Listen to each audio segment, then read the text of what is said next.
My mother-in-law, Vera, just served Thanksgiving dinner to 23 family members, making sure everyone had full plates of turkey, stuffing, and all the fixings. Everyone except my 2 children. I watched in complete disbelief as my 7-year-old son, Colton, and 5-year-old daughter, Mabel, sat there with empty white plates in front of them while their cousins dug into their feast. The smell of gravy and buttered rolls filled the room, but my kids weren't allowed to have a single bite. "Ungrateful children don't deserve food," Vera announced to the entire family, her voice carrying that particular tone of righteousness she'd perfected over the years. Perhaps missing one meal will teach them the importance of respecting their elders and showing up when family calls. My husband Preston, Vera's own son, sat frozen in his chair. His brother Deacon actually laughed out loud, pointing his fork at my children. "Maybe they'll finally learn some respect now, right, Mom? Can't coddle them forever." Other family members nodded along, like this was perfectly reasonable. My sister-in-law Ruth murmured something about children today while helping herself to more sweet potatoes. Not a single person at that table of 23 stood up for my babies. That's when my quiet little Colton, the child who usually barely spoke at family gatherings, slowly pushed back his chair and stood up. His small voice cut through the dining room chatter like a knife. "Grandma, should I show everyone the photos you made me take?" The entire table went dead silent. Vera's face transformed from smug satisfaction to something I'd never seen before, pure fear. And in that moment, I realized my 7-year-old son was about to expose something that would destroy our family as we knew it. My name is Shelby, and what happened next at that Thanksgiving dinner table changed everything about how I see family, trust, and the dangerous secrets grandparents sometimes keep. The drive to Vera's house that Thanksgiving morning had been perfect. Colton and Mabel sang songs in the back seat while Preston drove, and I carefully balanced the homemade pumpkin pie on my lap. We'd spent the previous evening making it together, the kids taking turns stirring the filling and sneaking tastes of whipped cream. Mabel had insisted on making a leaf pattern with the crust, and while it looked more like abstract art than autumn foliage, I was proud of their effort. "Remember, best behavior at Grandma's house," Preston said as we pulled into the circular driveway of his childhood home. The colonial-style house stood imposing against the gray November sky, its white columns and black shutters as pristine as always. Vera took immense pride in appearances, from her perfectly manicured lawn to the seasonal wreaths that cost more than my monthly grocery budget. "We know, Dad," Colton replied quietly, already straightening his little bow tie. I'd dressed both kids in their Thanksgiving best, Colton in khakis and a navy sweater vest, Mabel in a burgundy dress with tiny flowers embroidered on the collar.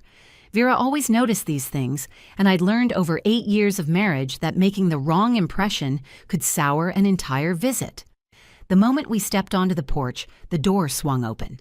Vera stood there in her hostess uniform, pearl necklace, pressed burgundy blouse, black slacks that never seemed to wrinkle, and an apron that looked like it had never actually seen a spill. Her silver hair was styled in the same bob she'd worn since I'd met her, not a strand out of place despite supposedly cooking since dawn.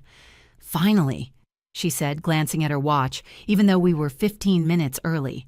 "Everyone else is already here. Children, shoes off immediately. I just had the floors cleaned."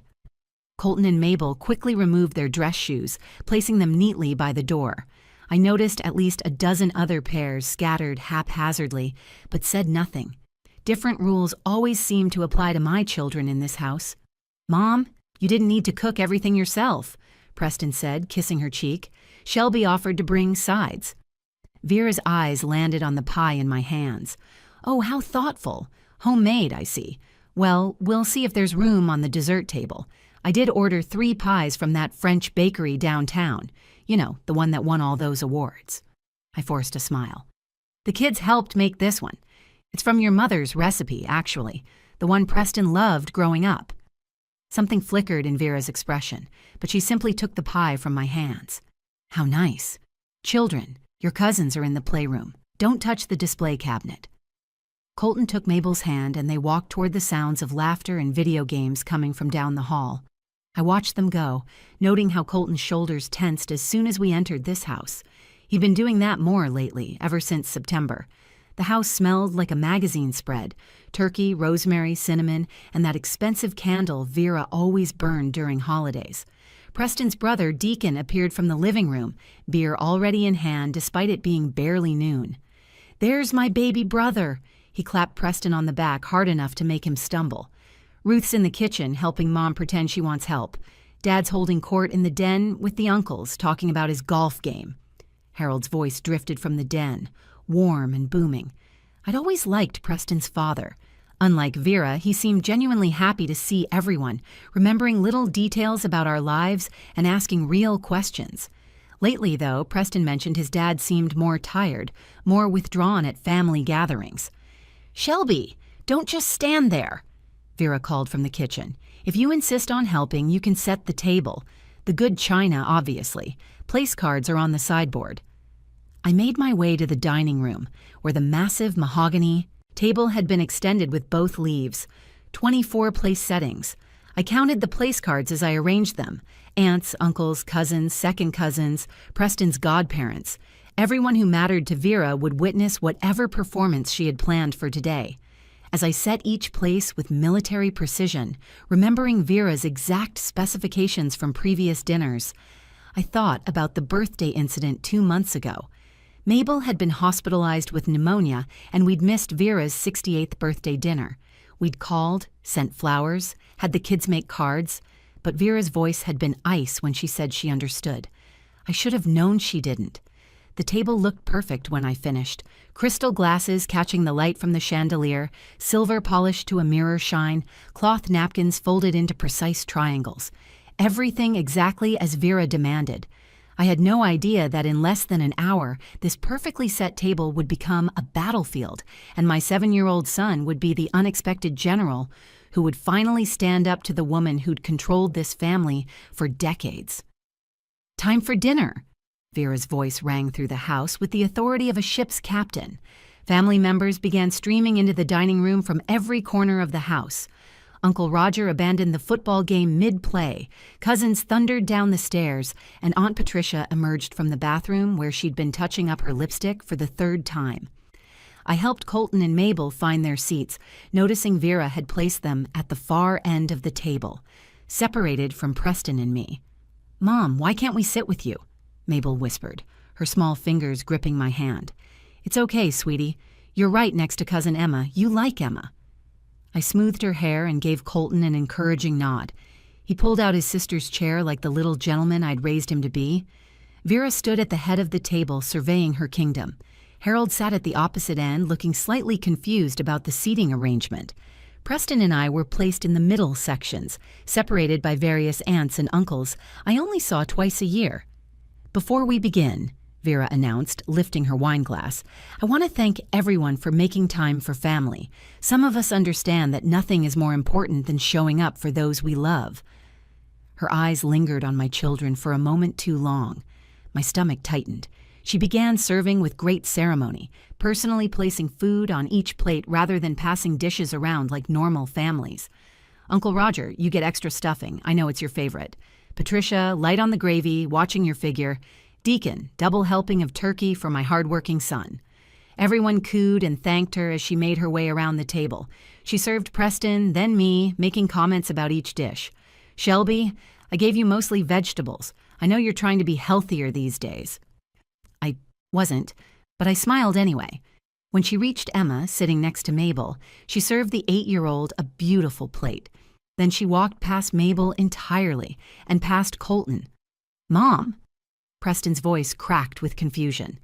Vera set down the serving spoon with deliberate precision. The sound echoed in the sudden silence. "Ungrateful children don't deserve food. They need to learn respect for their elders." My daughter's lower lip began trembling. Colton stared at his empty plate with an expression I'd never seen on his young face before. "Vera, what are you talking about?" My voice came out sharper than intended. "Your children missed my birthday dinner. They don't call me. They don't write thank you notes for gifts. They don't appreciate what this family provides." She returned to her seat with the grace of someone who'd just delivered a sermon. "Perhaps hunger will teach them gratitude." "They had pneumonia." The words exploded from me. Mabel was in the hospital for 3 days. We sent flowers, we called. The kids made you cards. Deacon actually laughed, a harsh sound that made me want to throw my water glass at him. Maybe they'll learn respect now, right, Mom? You can't just skip Grandma's birthday. Exactly, Ruth chimed in, patting Deacon's arm. Children today don't understand sacrifice like Vera's generation did. Everything's too easy for them. They're 5 and 7 years old. I stood up so fast my chair scraped against the hardwood. Shelby, please. Preston touched my arm. Let's not make a scene. I whirled on my husband. A scene? Your mother is refusing to feed our children. Maybe they could eat in the kitchen, Preston suggested weakly. Mom, surely they could have plates in the kitchen.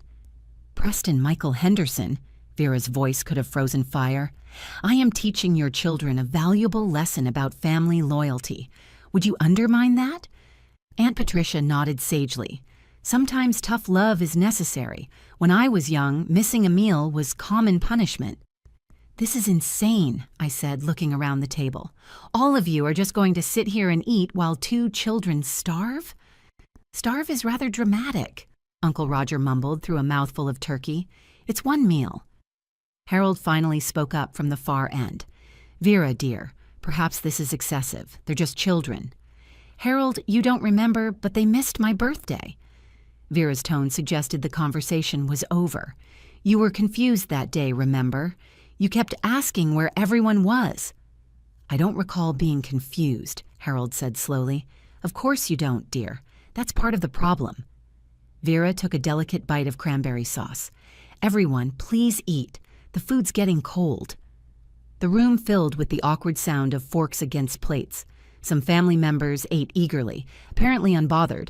Others picked at their food, avoiding eye contact. But everyone ate.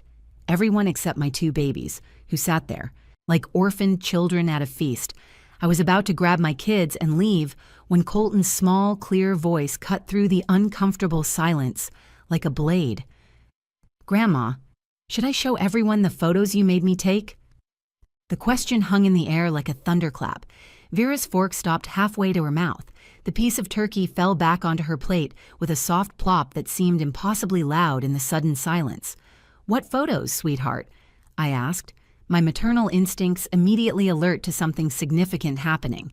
Colton never spoke up at family gatherings, especially not to challenge adults. My son reached into his pocket and pulled out a small flip phone, the kind drug dealers used on TV shows. It definitely wasn't his. I'd never seen it before. The purple case was scratched and worn, like it had been hidden and retrieved many times. Put that away immediately. Vera's voice had changed completely. Gone was the righteous grandmother teaching a lesson. This was something else. This was fear. But Grandma, you said they were important, Colton continued, his voice steady in a way that made me proud and terrified simultaneously. You said I was being a special helper. Preston stood now, his confusion evident. Mom, what is he talking about? What photos? It's nothing. A silly game we play. Colton, put that phone away right now or there will be consequences. What kind of consequences? I asked, moving toward my son. What kind of games are you playing with my children without my knowledge? Mabel, sweet, innocent Mabel, decided to contribute. It's the secret game, where Grandma gives us $20 each time if we take pictures and don't tell Mommy and Daddy. She said we're saving for college. The table erupted in confused murmurs. Deacon set down his beer hard enough to slosh liquid onto Vera's pristine tablecloth. Mom, what are they talking about? Children make up stories, Vera said, but her usual commanding presence was cracking. You know how imaginative they can be.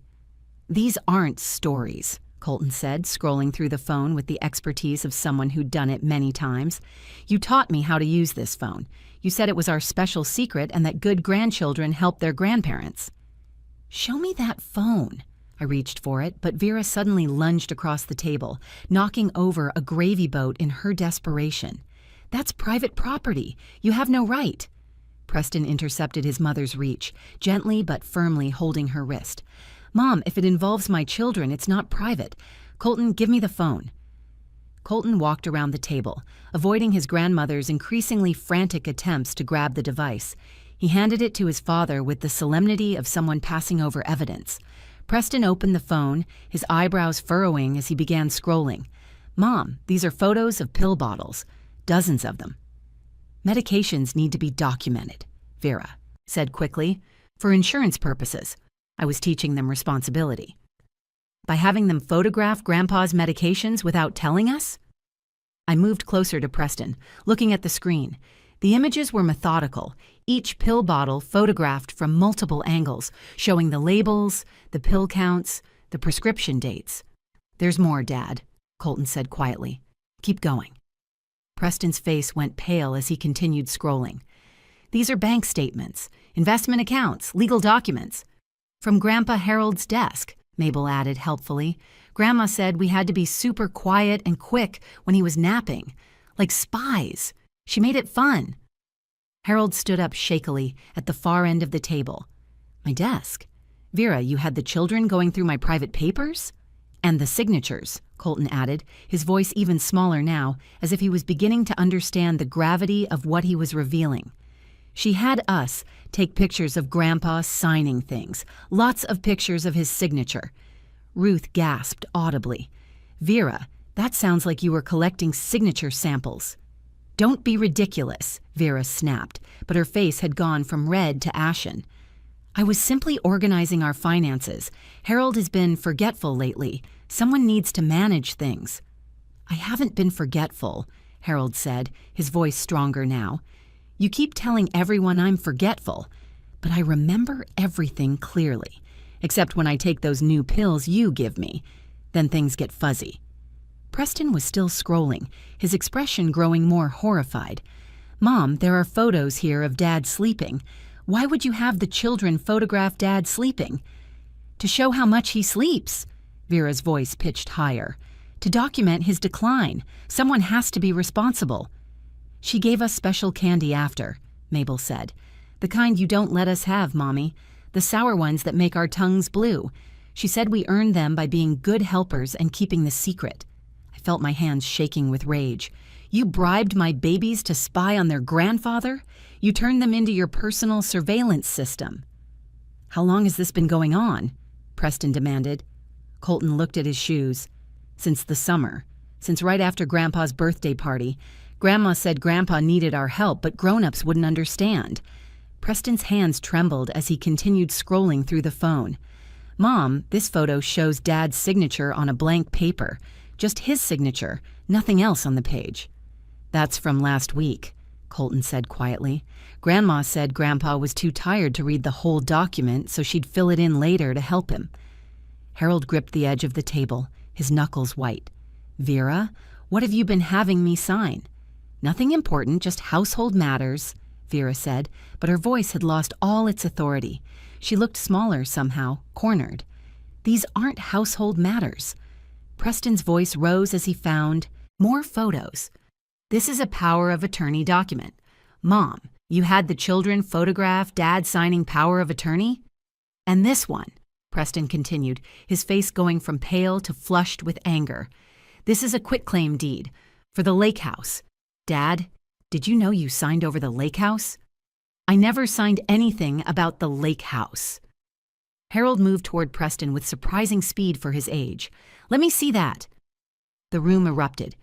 Deacon grabbed the phone from Preston's hands, looking for himself. "Jesus Christ, Mom. These pills in the photos, I recognize some of these. Lorazepam, Ambien, Trazodone. These are all sedatives." "Your father needs help sleeping," Vera said weakly. "3 different sedatives?"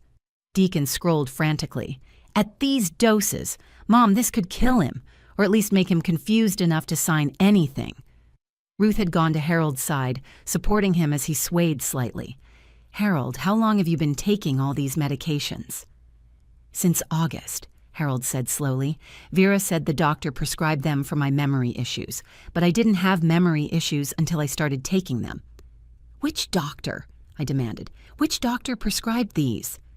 Vera lifted her chin defiantly. "Dr. Morrison understood the situation." "Dr. Morrison is your cousin," Aunt Patricia gasped. "The one who lost his license in Ohio and moved here." "He still has a license in this state," Vera snapped. Preston found more photos, each revelation worse than the last.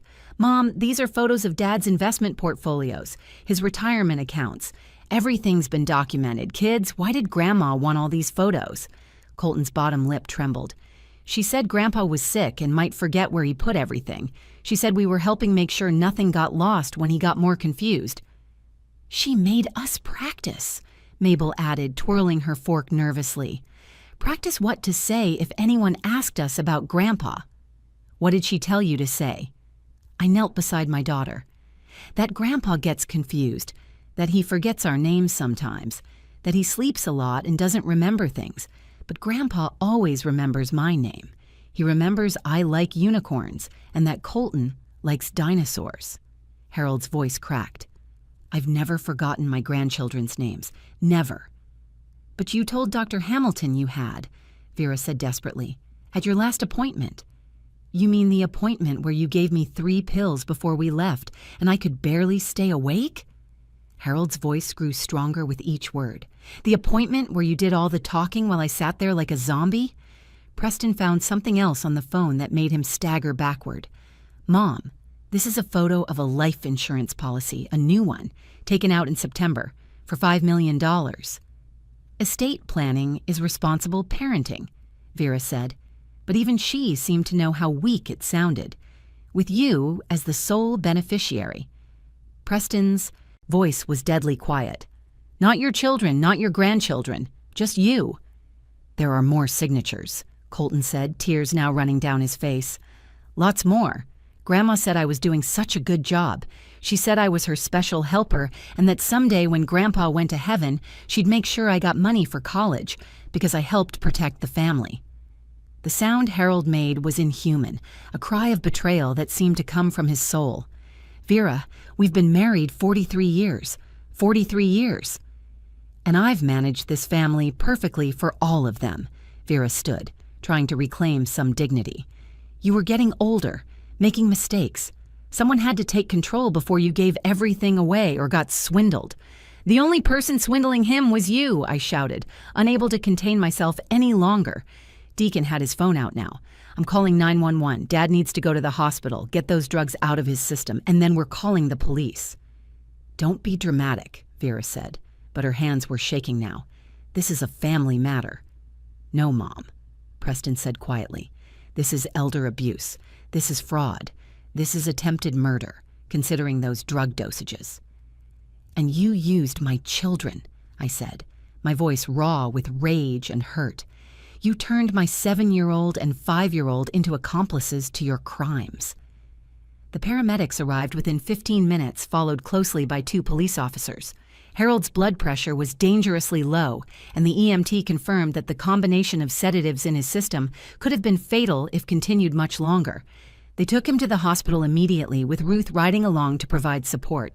Vera tried to maintain her composure as the officers questioned her, but her story kept changing.